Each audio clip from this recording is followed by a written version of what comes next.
Hello viewers, welcome back to Jaya's teaching techniques. ఈరోజు వీడియోలో మీకు మరొక ముఖ్యమైన విషయం గురించి తెలియచేయడానికి చేస్తున్నాను.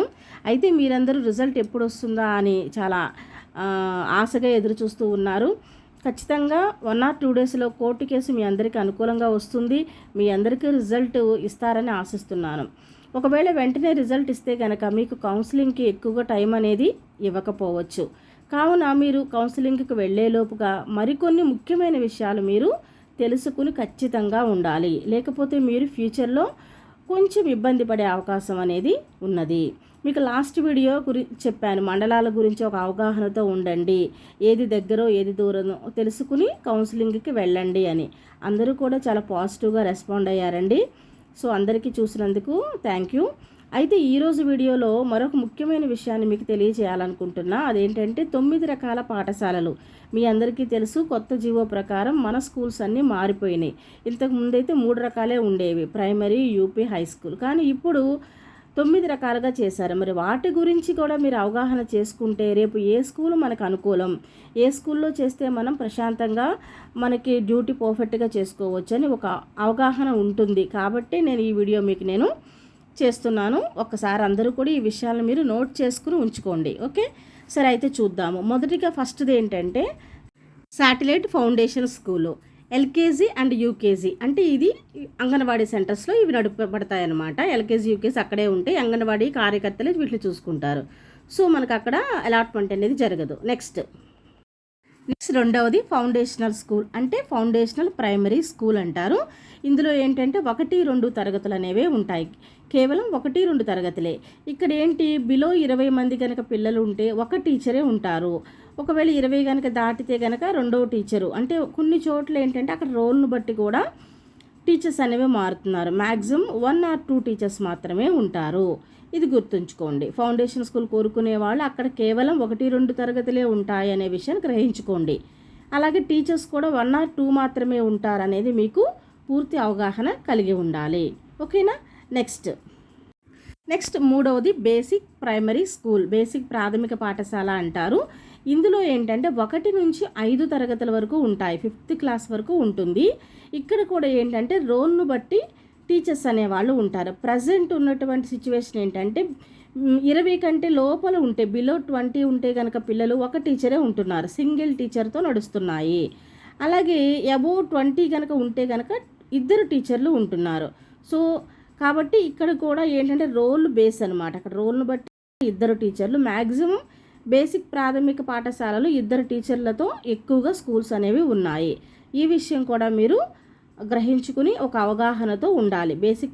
నెక్స్ట్ 4వ రకం ఆదర్శ ప్రాథమిక పాఠశాల, model primary school. So MPS అంటారు. ఇప్పుడు ఏంటంటే ఇందులో 1 నుంచి 5 తరగతుల వరకు ఉంటాయి. టీచర్స్ కూడా 5 మెంబర్స్ అనేవాళ్ళు ఖచ్చితంగా ఉంటారు. సో ఆదర్శ ప్రాథమిక పాఠశాల అన్నింటిలో కూడా 5 టీచర్స్ని ఇచ్చారు. కొన్ని చోట్ల 5తో పాటుగా ఒక హెచ్ఎం కూడా ఇచ్చారు రోల్ను బట్టి. సో ఇక్కడ ఏంటంటే ఫుల్ ప్లెడ్జ్డ్గా 5 తరగతులకు 5 టీచర్స్ ఉంటారు. సో మీరు రేపు కనుక ఏదైనా స్కూల్ కోరుకోవాలనుకున్నప్పుడు మీకు ఎక్కువగా మోడల్ ప్రైమరీ స్కూల్స్ కనుక కనిపిస్తే వాటిని ఎక్కువగా కోరుకుంటాకి ఫస్ట్ ప్రిఫరెన్స్ ఇవ్వండి. ఎందుకంటే మీకు 5 మెంబర్స్ ఉంటారు కాబట్టి చక్కగా ఒక్కొక్కళ్ళు ఒక్కొక్క క్లాస్ చెప్పుకోవడంతో మీకు చాలా లీజర్గా ఉంటుంది, మంచిగా ఉంటుంది, బాగా చెప్పుకోవచ్చు. అలాగే ఎప్పుడైనా ఒక సీఎల్ పెట్టాలన్నా కూడా, మీకు సెలవు పెట్టాలన్నా వెంటనే సెలవు పెట్టుకోవటానికి కూడా అవకాశం అనేది ఉంటుంది. So first preference model primary స్కూల్స్కి ఇచ్చుకోండి. ఆ తర్వాత బేసిక్ ప్రైమరీ స్కూల్స్కి ఇచ్చుకుంటే కనుక మీకు పిల్లలు ఉంటారు. అలాగే టీచర్స్ కూడా మీకు ఒకరికి ఒకరు తోడుగా మీ యొక్క సబ్జెక్ట్ని పంచుకుని పాఠాలు చెప్పడానికి అవకాశం ఉంటుంది. నెక్స్ట్ 5వ రకం ప్రాథమికోన్నత పాఠశాల, అంటే ఎంపీ యూపీ స్కూల్స్ అనమాట. ఇవి 1 నుంచి 8 తరగతుల వరకు ఉంటాయి. ఇక్కడ కూడా ఏంటంటే రోల్ను బట్టి టీచర్స్ని కేటాయిస్తూ ఉంటారు. సో 1 నుంచి 5 వరకు తరగతుల్లోకి ఎస్జిటీని కేటాయిస్తారు. కాబట్టి మీరు యూపీ స్కూల్స్ని కూడా ఎస్జిటి వాళ్ళు కోరుకోవచ్చు. అలాగే 6, 7, 8 తరగతులకు ఏంటంటే స్కూల్ అసిస్టెంట్లను కేటాయిస్తూ ఉంటారు. సో లాస్ట్ ఇయర్లో ఏంటంటే చాలా వరకు యూపీ స్కూల్స్ని కొన్ని చోట్ల క్లోజ్ చేయడం జరిగింది. సో యూపీ స్కూల్స్ అనేవి చాలా వరకు తగ్గి ఇప్పుడు అన్నీ కూడా కొన్ని చోట్ల కొత్తగా హై స్కూల్స్ అనేవి ఏర్పాటు చేయడం జరిగింది.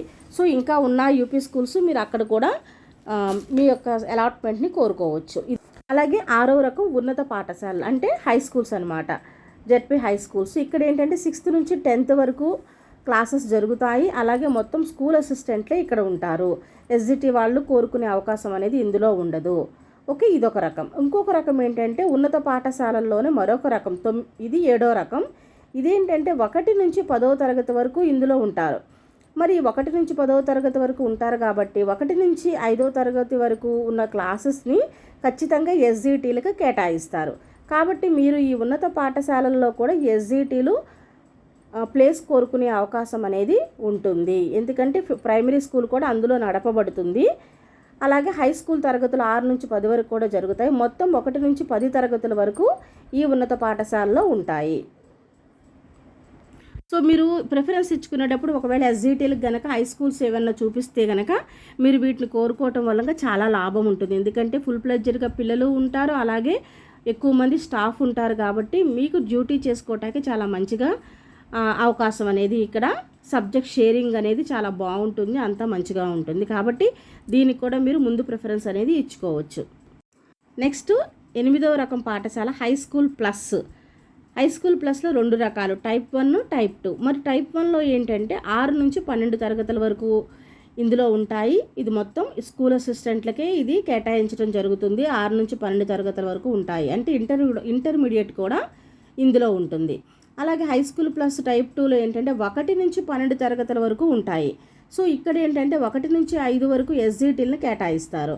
అలాగే 6 నుంచి 10 వరకు స్కూల్ అసిస్టెంట్లు ఉంటారు. ఇలాగ 11, 12 అంటే ఇంటర్మీడియట్కి లెక్చరర్స్ వాళ్ళని కేటాయించడం జరుగుతుంది. సో మీ హై స్కూల్ ప్లస్ కనుక మీకు ఆప్షన్స్లో చూపిస్తే ఉన్నట్లయితే మ్యాక్సిమం ఇవన్నీ కూడా ఏంటంటే హై స్కూల్ కానీ హై స్కూల్ ప్లస్ కానీ మండలం యొక్క హెడ్ క్వార్టర్స్లో ఎక్కువగా ఉంటూ ఉంటాయి. అలాగే కొన్ని పెద్ద పెద్ద పంచాయతీల్లో ఇవి ఉంటాయి. కాబట్టి మనం అక్కడ వెళ్ళి ఉండటానికి కూడా ఎక్కువ పాసిబిలిటీస్, చాలా అనుకూలమైనటువంటి విలేజెస్ మీకు ఉంటాయన్నమాట ఇలాంటి హై స్కూల్స్ ఉన్న దగ్గర. సో మీరు ఏంటంటే తప్పకుండా మంచిగా కూడా వీటికి ఫస్ట్ ప్రిఫరెన్స్ అనేది మీరు ఇచ్చుకోవచ్చు.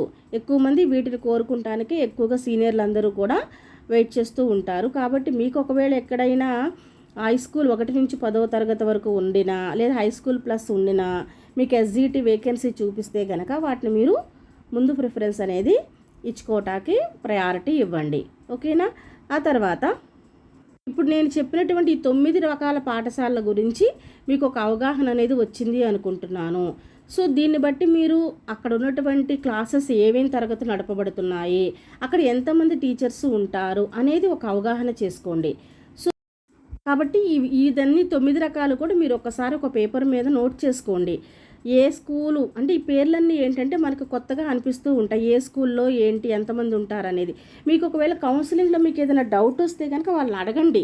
ఇది ఎలాంటి రకం స్కూల్ అండి, ఇక్కడ ఎన్ని క్లాసెస్ ఉంటాయి, ఎంతమంది స్టాఫ్ అని కూడా అడగొచ్చు. మీ డౌట్ రిక్వెస్ట్గా అడగొచ్చు. అడిగితే వాళ్ళు మనకు ఆన్సర్ ఇస్తారు. సో దాన్ని బట్టి మీరు ఒక డెసిషన్ తీసుకోండి. మ్యాక్సిమం ఏంటంటే first high school plus high స్కూల్కి, అలాగే ఫౌండేషన్లు కాదు మోడల్ ప్రైమరీ స్కూల్కి, అలాగే ఆ తర్వాత బేసిక్ ప్రైమరీ స్కూల్కి, లాస్ట్కి ఫౌండేషనల్ స్కూల్స్కి అట్లా ప్రిఫరెన్స్ ఇచ్చుకోండి. ఇది కేవలం నా సలహా సూచన మాత్రమేనండి. మీకు మీ విలేజ్కి ఏ స్కూల్ అయితే దగ్గరగా ఉంది, ట్రావెలింగ్కి ఏ స్కూల్ అయితే అనుకూలంగా ఉంది, అలాగే మీరు వెళ్ళడానికి రావడానికి ఏ స్కూల్ అయితే బాగుంటుంది అనేది మీరు పర్సనల్గా మీ డెసిషన్ మీరు తీసుకోండి. ఈ స్కూలే కోరుకోవాలని పర్టికులర్గా రూల్ ఏమీ లేదండి. ఏ స్కూల్లో చేసినా ఒకటే రూల్ ఉంటుంది, అందరికీ ఒకటే శాలరీ ఉంటుంది, ఒకటే డ్యూటీ ఉంటుంది.